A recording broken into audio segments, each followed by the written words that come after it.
Welcome to the Life Doula Podcast. Today's episode delves deep into the intricate relationship between inflammation and overall health, particularly its impact on cancer, alongside with the pivotal role of supplements and how it plays in maintaining our physical well-being. Join us as we go beyond the surface to unveil the profound connections between inflammation, cancer, and supplement strategies.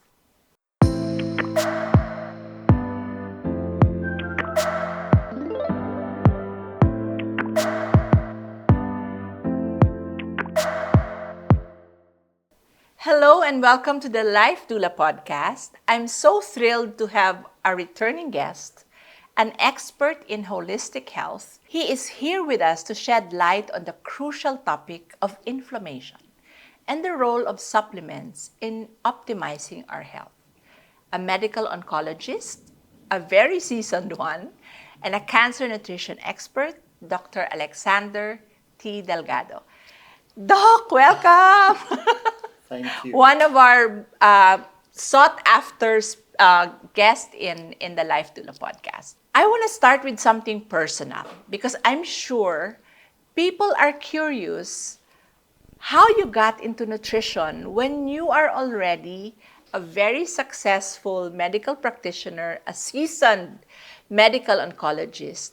What is the personal backstory? Why nutrition? Like a few years back, I had an epiphany. I was already at the operating table for a heart block, and I was about to undergo heart bypass. And at that point in time, I was like obese. I was sleeping like 4 hours. I was on insulin. I was on 4 other drugs for diabetes. I was on hypertensive drugs. Wow. At that moment, I really begged for my life. I said, Lord, if you can just spare me from this operation, I will change my lifestyle completely. And true and behold, the doctor said, maybe we can abort this operation and just promise me that you will do a complete lifestyle change. And I also learned that from a Harvard-trained physician that you can actually reverse your heart disease. And following a very regimented lifestyle change, I was able now to return to a normal life. I lost weight from 82 to 68 kilos. I'm able to play tennis for like 2 hours, and I can outrun any 30-year-old. And because of that, I said, if this can happen to me, can this apply also to my cancer patients? Because every cancer patient asks about, Doc, anong bawal kainin? Or ano ang pwede kong kainin? And then I've been reading a lot about doctors like Keith Block, who incorporates into the usual Western medicine, chemo, immuno, etc. Radiation. Exactly. And he applied other modalities like lifestyle change, nutrition, diet, exercise, mind-body healing, and all that stuff. And his patients are actually living longer. I heard that they outlived their prognosis. Exactly.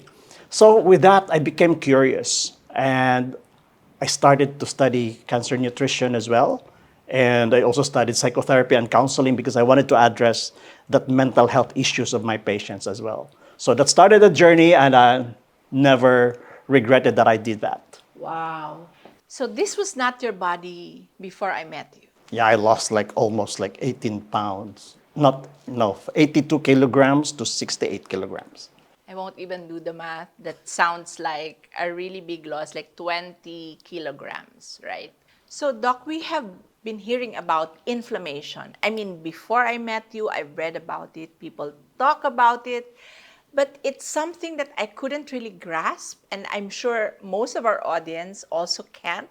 So can you explain how inflammation in the body affects our overall health, particularly its link to development and progression of cancer? Many of you will be familiar with the feeling of pain and yung pamamaganga when you cut your hand, and your immune system actually tries to contain the infection by putting all your white blood cells there to initiate the healing process as well. That's acute inflammation.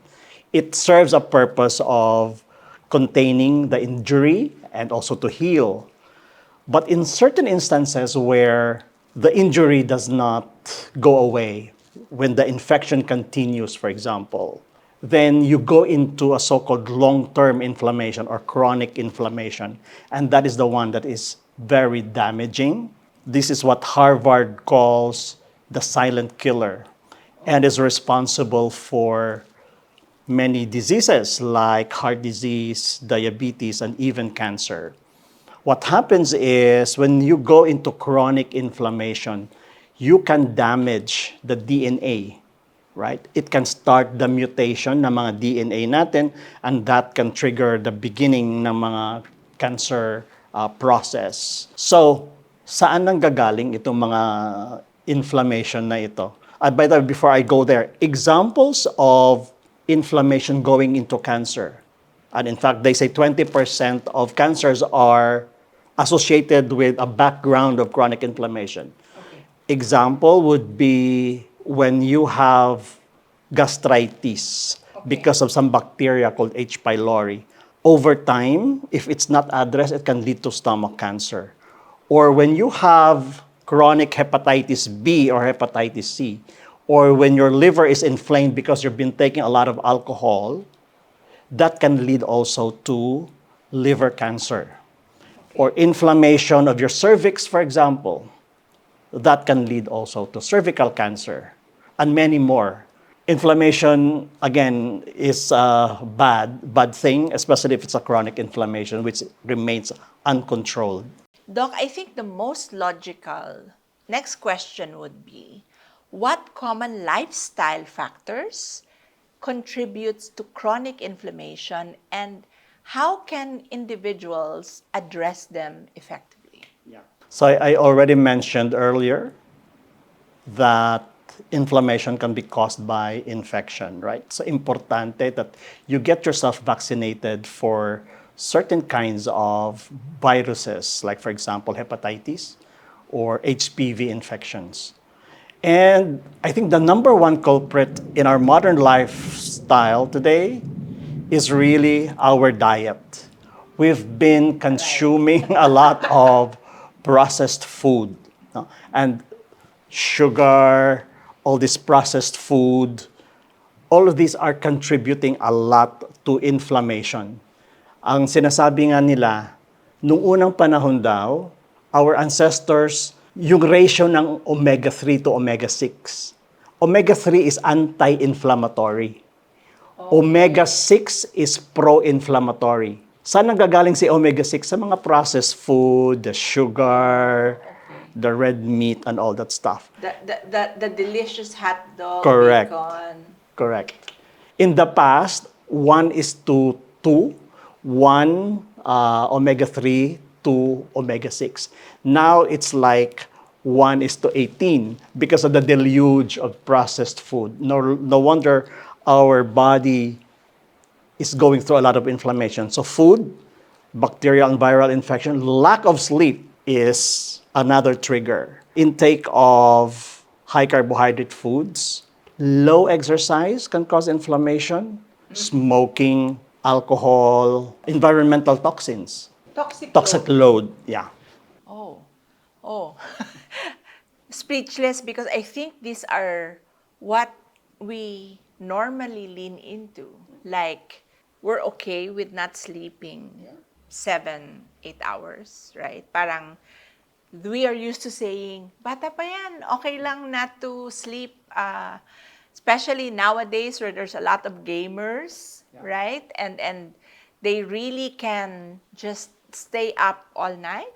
So apparently, lack of sleep, what we eat, what we put in our bodies, right? And sometimes you always say, I don't eat a lot of that anyway, so it might not cause me inflammation. You know, I'm asking all these questions, but I've been on a certain type of healthy lifestyle because of Doc Alex. And the only explanation and experience I have of a body that has less inflammation is before I went into this lifestyle, I would have aches and pains. And literally, even before I get out of bed. And I always share this story of my sister having sciatica. When we both went into this type of diet that is supervised by Doc Alex, I hardly have any pains. That's the only explanation I have. Not to mention the very healthy way of really releasing, the food that we eat. I used to struggle with it. So I think to me, that's my own experience of what a body with probably less inflammation feels like. And it's actually, Doc, in my experience, a cycle. Because when I was able to manage, and I think inflammation got less and less, the quality of my sleep improved. So parang there is a connection with that. So at least that's my experience. No? Um, Now, in your practice and in your experience, how can inflammation impact different aspects of our well-being, say mental and emotional? Does it affect? It does. And I would like to answer that in terms of the gut health. Remember that whatever you put into your stomach impacts the body in general. And certain lifestyle factors as well can disrupt the balance between the good and bad bacteria. And that disruption of balance between the good and bad bacteria can lead to a lot of these health challenges, including mental health issues like depression and anxiety. Kaya importante sa akin that we also look at the gut health. Whatever you put into the stomach eventually affects your well-being. So we have known that certain stresses, for example, or use of prolonged antibiotics or antacids, again, chemotherapy itself, can disrupt the balance between the good and bad bacteria. And that imbalance can impact certain emotional health as well, causing a lot of depression, some anxiety. So part of the strategy is really to restore that balance whenever you are undergoing chemotherapy or when you are in prolonged antibiotics, when you are under stress, when you are receiving a lot of these antacids. I try to modify their diet and try to take more natural probiotics, for example, kimchi or maybe yogurt, fermented food. What else? Kombucha, if you're familiar with kombucha. Pickles are some of them. Of course, there are also some fish oil that people can take because fish oil has a lot of anti-inflammatory properties as well. It really starts with the gut. It starts with the gut. Uh, And this is probably why I hear this a lot. The gut is our second brain Correct. because there's really a connection, Right. right? A lot of the serotonin, that feel good hormones, are produced in the gut actually. So that balance is very important. Okay, so this is very important, right? Your inflammation, the inflammation of our body, has a direct correlation with our mental and emotional well-being.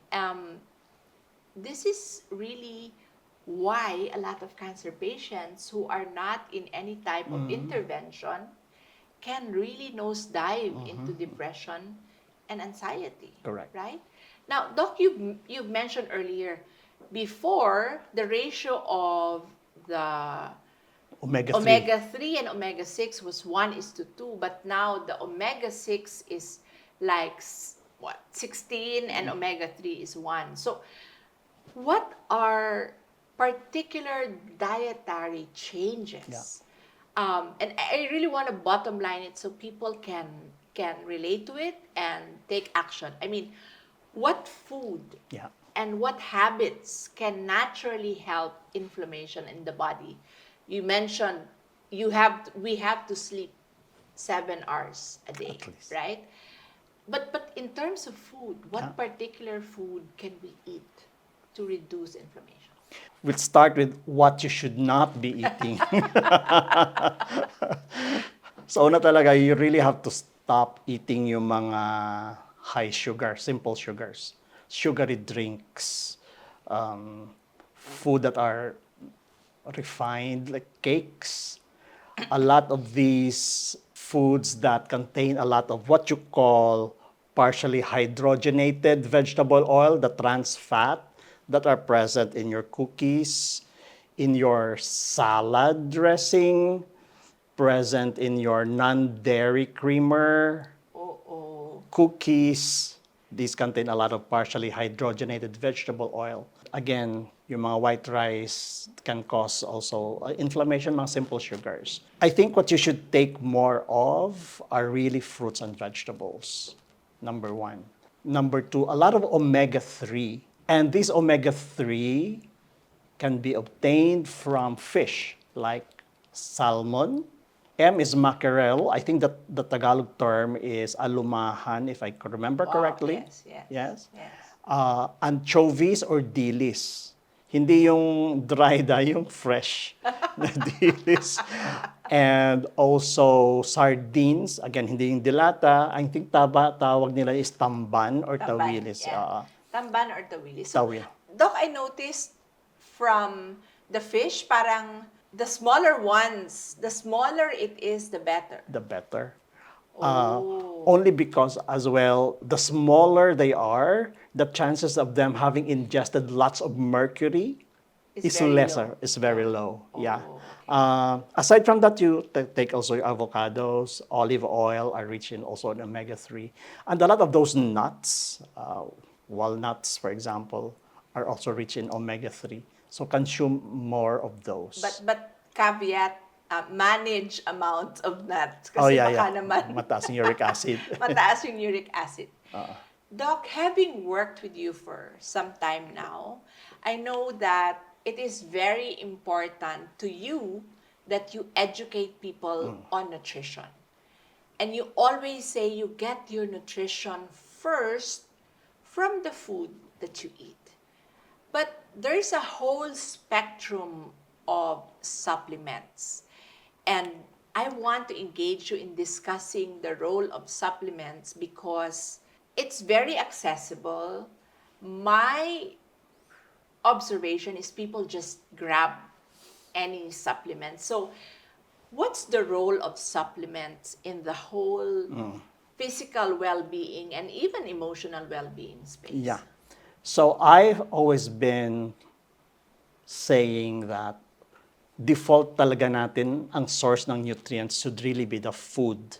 Because aside from getting those nutrients, kasi you also get value from those interactions while you are eating, right? Okay. It's so difficult to have that interaction where you're just popping pills, right? Yes. So very important. But the problem is, many of us, especially our modern lifestyle, only 1 in 4 people are really able to comply with the dietary requirements to take like 5 to 10 servings of fruits and vegetables.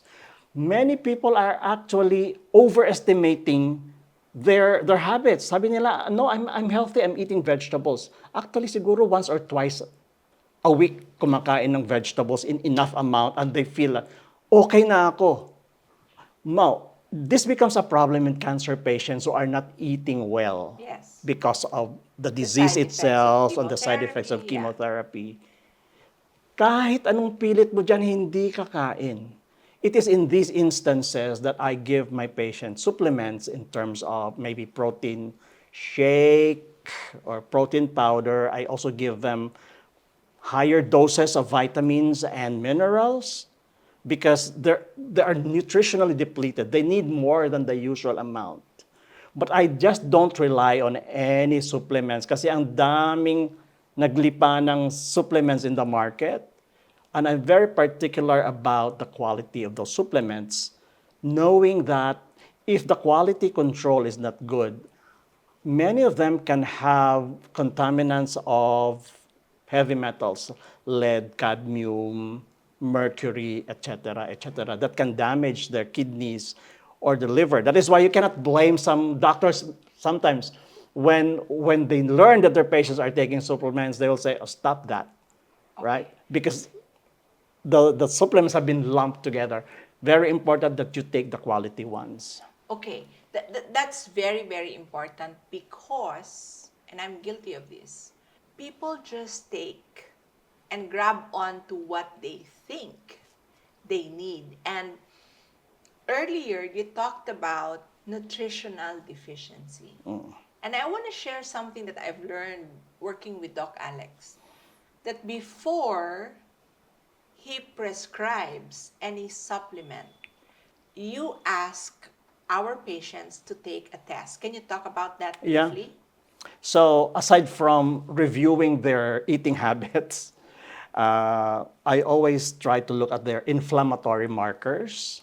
I also do some tests to find out what's their vitamin D levels like, what's their calcium levels like, and all those important micronutrients. Because by then, if knowing how depleted they are, I will be able to gauge how much supplements they should be receiving in terms of vitamins and minerals and whatnot. So I take a baseline test so Yeah. that I will know whether they are improving over time. So that we monitor that as well. And I also noticed you widen the scope by asking them, other than cancer, what other health conditions do Yeah. you have? I do that because sometimes they are taking some medications that may be affected by the supplements that they are taking. Some drug herb interaction. I look at the database of supplements and their possible interactions with the drugs that they are taking, and then I will adjust the recommendations accordingly. So to our audience, my takeaway here is we shouldn't just take supplements without really finding out what our nutritional deficiencies are, right?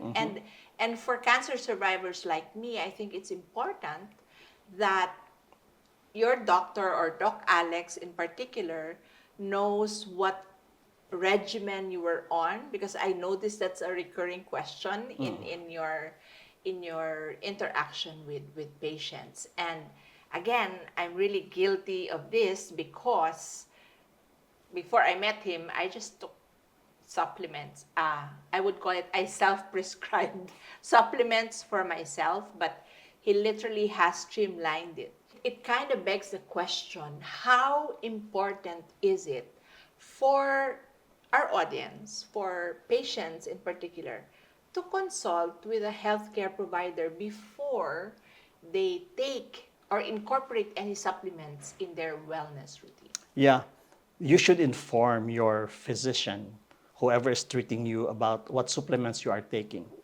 But also, I should warn you that those doctors may not be fully supportive of you taking supplements. And I will not be surprised if some of them will say, stop that, only because of the bad rap that supplements have been having lately, because of some rather claims that are beyond What it's what supposed to be. supposed to do. Remember that supplements are not meant to be standalone. Kaya nga sila supplement. Hindi sila treatment by itself. I think that's a very important disclaimer. The reason why they're supplements is they're meant to augment Yeah. your nutritional deficiencies, and the food, like people don't really actually consume Yep. the amount of vegetables that they should have. Now, I always hear you say, and I'm a great believer in this, I know this to be true, not all supplements are created equal, right? And so, Doc, help us. How do we distinguish between, I hear a lot of doctors who are like you in the nutrition space who would say there's a lot of crap in most supplements. That's why we have to be very, very careful Yeah.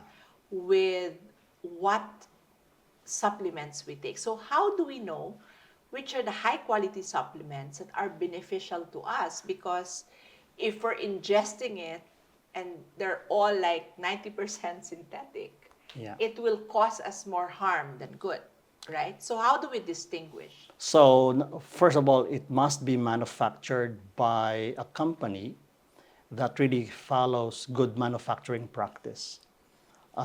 Number two, the source of their ingredients must really be well scrutinized because, as I said, like fish oil, for example, there's a lot of fish oil in the market.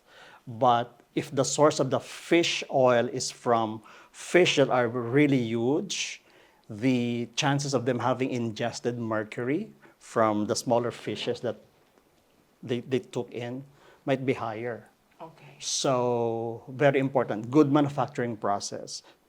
Uh, the source of the ingredients, there must be some research that's backing up their products because you just don't put in ingredients and that's it, right? You cannot expect to have a cake by just throwing in ingredients. Yeah. It has to be a certain proportion and such that as well that the formulation is such that it really goes into where they are needed rather than Yes. just passes through the intestines and And out, excretion yeah. and out. Oo. So Yeah. parang there's this biochemist that I follow. She's French. She's big on really carefully choosing your supplements. Correct.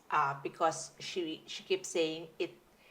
If you take the wrong supplements, the wrong type, because of the commercial proliferation of supplements, it will really do harm on your body, right? So, Doc, for individuals dealing with cancer, how can supplement strategies complement traditional treatment and support their holistic healing?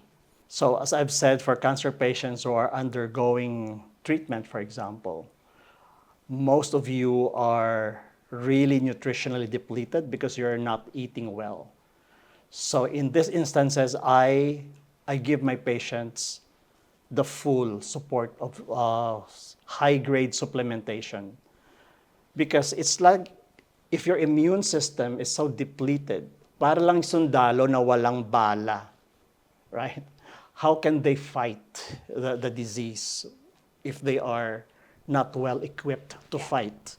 So very important that they be given the right supplementation. But what I do is during the time that they are getting their chemotherapies, I will stop the supplements Okay.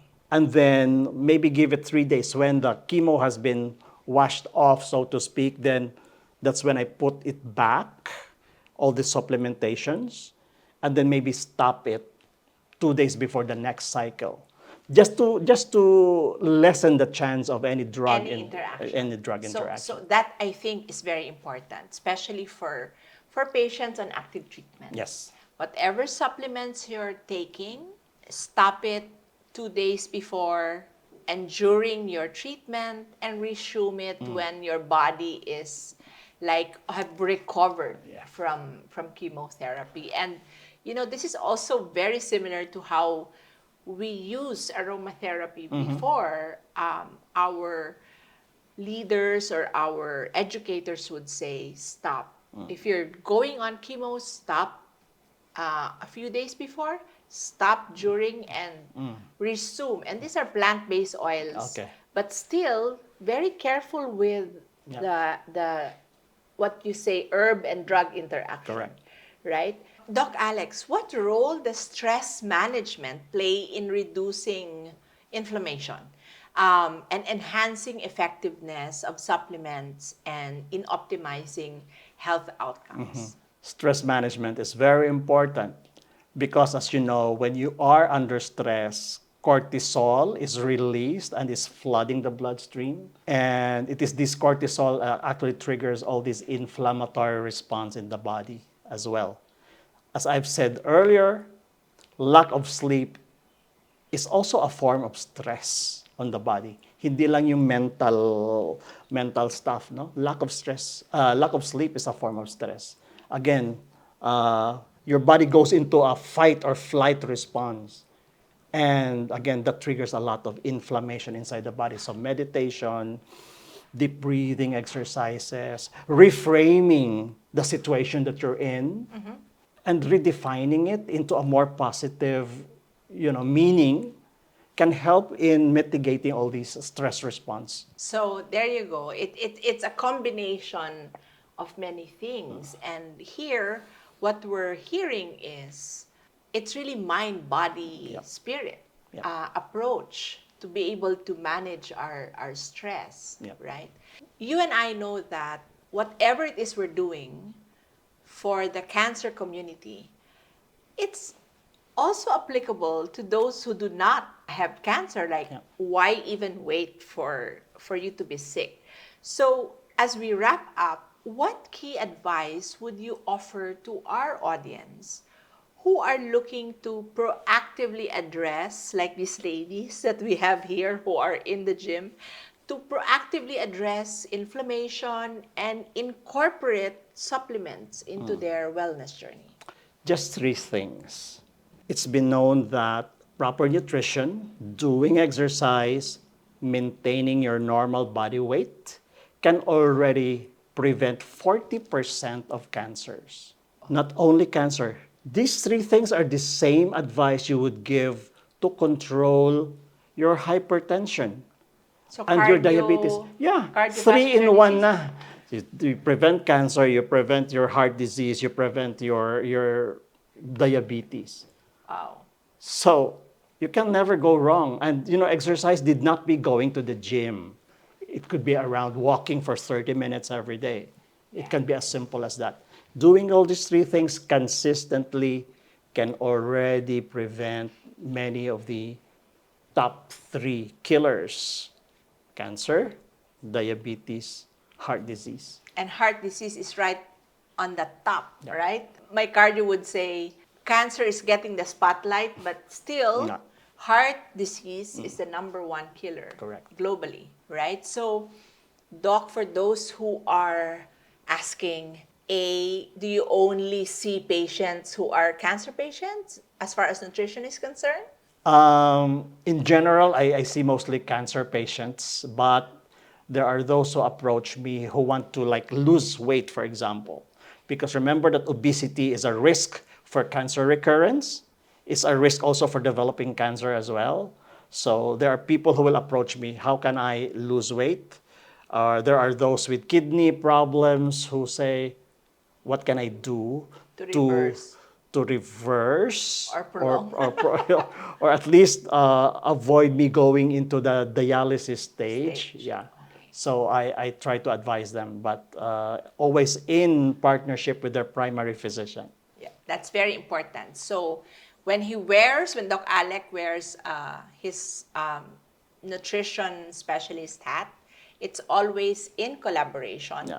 with a medical oncologist if the patient is a cancer patient. But for those with no other diseases, whoever is their primary physician. And take note that a medical oncologist is always an internal medicine doctor. Is Yeah. that correct? Yeah, correct. So he can also be your primary physician. So, Doc, they can contact you online, Yeah. Facebook, Alex Delgado, and Doc Alex Delgado is connected with Manila Medical. Manila Med. I'm there on Mondays and Wednesdays, room 231.